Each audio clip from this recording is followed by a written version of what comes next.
Hola compañeros, buen día. Profesor, buen día. Les voy a presentar el- una revisión sobre la psicología evolutiva, una videograbación para la materia de psicología evolutiva. El coordinador del curso es el doctor Benjamín Orozco Sánchez. Pues bueno, vamos a iniciar. Tenemos que la psicología evolutiva, o también denominada psicología del desarrollo, es una corriente o escuela de la psicología que se preocupa por los cambios en el ser humano a lo largo del ciclo de su vida, tanto los cambios de tipo conductuales como psicológicos, de percepción, y esto nos ayuda porque va a explicar y predecir el comportamiento según la edad del individuo, realizando sugerencias para modificarlo o mejorarlo. Esto es importante porque podemos entender cuál es el comportamiento de los individuos en cada una de las etapas de su vida y todo el entorno que puede influir en esta conducta para crear estrategias nosotros como docentes para lograr ciertos aprendizajes, ¿no? Por esto es importante contextualizar qué conducta puede tener el individuo en un determinado momento y bajo ciertas características. Y bueno, estos cambios se estudian desde los cambios conductuales, psicológicos y cambios de percepción. Es importante conocer a los fundadores de la psicología evolutiva y más o menos para darnos una idea tenemos a Piaget. Piaget nos establece desde un inicio que el hombre nace con reflejos, que son conductas innatas y sencillas que por instinto son las bases del proceso en el desarrollo humano. Todos los niños, bueno, lo veremos más adelante, tienen ya algunas conductas innatas, ciertos reflejos que nadie se los enseña, sino son parte de su constitución biológica. También nos dice Piaget que el niño va construyendo su inteligencia a partir de estímulos ambientales, que es otra forma de ir adquiriendo conocimiento. Y divide el desarrollo mental del niño en diferentes estadios: el de actos reflejos, percepción y hábitos, inteligencia sensorimotriz, y el de las operaciones, en donde aparece ya el lenguaje y las relaciones afectivas. Otro de los fundadores de la psicología evolutiva es Hessel. Hessel nos dice que el desarrollo y la personalidad influyen directamente en la conducta del individuo. Nos habla de que el crecimiento mental progresivo se da por diferenciación e integración y depende de la complementación y la herencia del ambiente. Es decir, que si bien ya tenemos cierta carga biológica y ciertas características biológicas, el entorno siempre va a tener una influencia en nuestra conducta. De aquí podemos ver que no es lo mismo el comportamiento de un adolescente en un país, en otro, en un continente o en otro, en un contexto histórico de guerra como en otros países, ¿no? Y esto ya nos hablaba Hessel desde hace algunos años. Wallon también nos explica el desarrollo psicológico del niño y su educación. Aquí Wallon nos dice que es imposible enfocar la vida psíquica si no es bajo la formación de relaciones recíprocas. Y nos habla de la influencia que tienen las otras personas en la manera en que vamos a conducirnos en las diferentes etapas de la vida. Las relaciones son totalmente importantes para ver el resultado que vamos a tener. Es así que, bueno, ellos son los fundadores y también tenemos otras aportaciones de diferentes corrientes, psicólogos como Erickson, que nos habla y nos clasifica las etapas del desarrollo, Watson con su teoría del conductismo y Sigmund Freud con toda la información y todas las aportaciones que nos hace sobre el psicoanálisis. Y bien, esto se basa en la importancia del desarrollo que va teniendo el ser humano a lo largo de su vida. Vamos a entender como desarrollo el proceso de cambio psicológico, sistémico, que se da a lo largo de la vida del ser humano, en el cual éste accede a estados cada vez más complejos.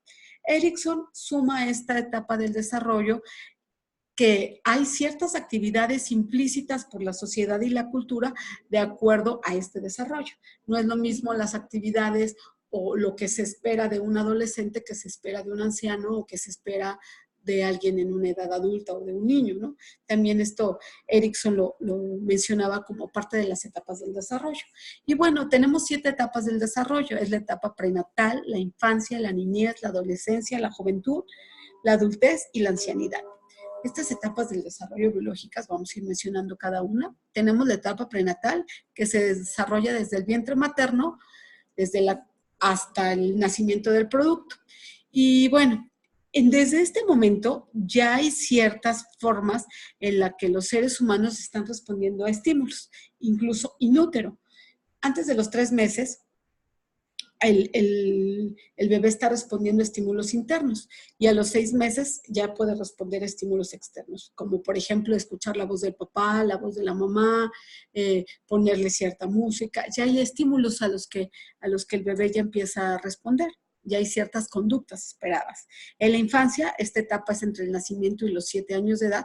El ser humano reacciona a una variedad e intensidad de estímulos, conoce a través del tacto, de la vista, del olfato. Todos los estímulos van haciendo que él vaya creando esta parte de la inteligencia.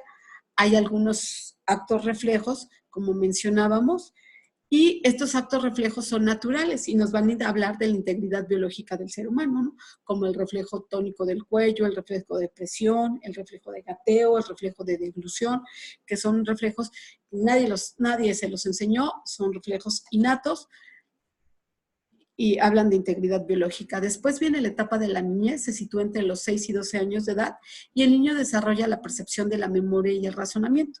Es una etapa en donde el niño suele socializar mucho y es la etapa en la que el niño se desarrolla prácticamente en la primaria, ¿no? Tenemos la etapa de la adolescencia, el individuo deja de ser un niño, pero no ha alcanzado la madurez de un adulto. Aquí es una etapa de importantes cambios de tipo biológico, crecimiento de vello, crecimiento de mamas, crecimiento de genitales, de pene, empiezan a sentir sensaciones diferentes, la estimulación hormonal, y bueno, en esta etapa las suelen dividir algunos autores en preadolescencia y adolescencia, pero bueno, es una etapa en la que la conducta que observamos es una búsqueda de una identidad propia en nuestros adolescentes. Después viene la juventud, entre los 18 y 25 años, ya no hay tanto crecimiento de tipo biológico, ya no hay tantos cambios como los que se sufrían en la adolescencia, pero aún no se llega al equilibrio ni a la madurez que se suele tener en la edad adulta, ¿no? Después viene la adultez, entre los 25 y 65 años. Aquí ya se ven con muchas influencias, tanto personales como ambientales, y el individuo alcanza su desarrollo, su plenitud de desarrollo, tanto biológico como psíquico. Y finalmente viene la ancianidad, en la etapa final de la vida. Esta está entre los 65 y los 70 años. Hay una declinación biológica y ahí empieza a haber alguna disminución en las capacidades tanto sensoriales, motrices y en la fuerza física. Entonces, esto es importante conocerlo porque dependiendo cada etapa de la vida vamos a esperar una conducta diferente y el abordaje de cada una de las etapas tiene que ser diferente.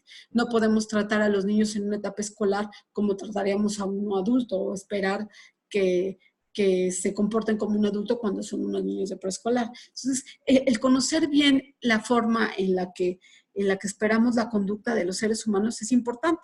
Pero otra cosa muy interesante es el contexto que está rodeando a esta etapa del desarrollo. Por ejemplo, el contexto histórico, el contexto cultural, socioeconómico y étnico.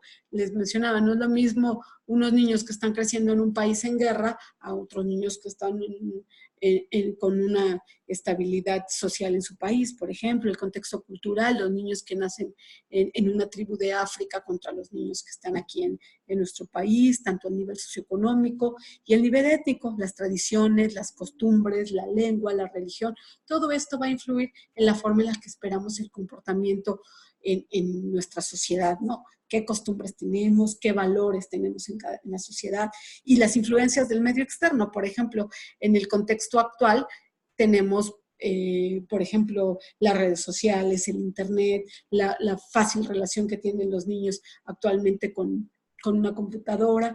Todo esto va a ir creando patrones de conducta, la influencia que tiene la televisión en nuestros niños, los videojuegos, todo esto va a mermar sobre la conducta que estamos teniendo en nuestros niños, en nuestros adolescentes, en los adultos, y la forma en la que vamos a intervenir para nuestros procesos de aprendizaje.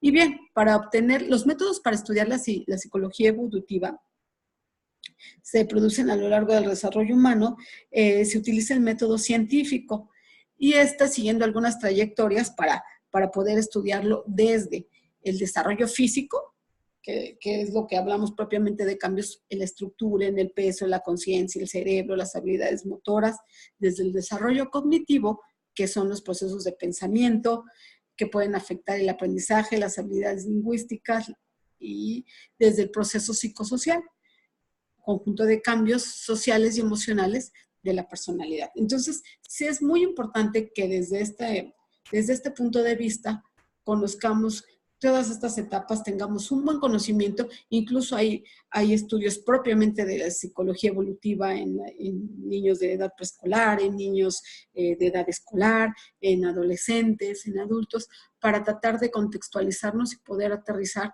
y llevar y acercar el conocimiento por los medios o por las vías que va a ser más fácil que ellos lo obtengan. Pues eso es todo. Les agradezco mucho su atención. Que pasen una excelente tarde. Gracias.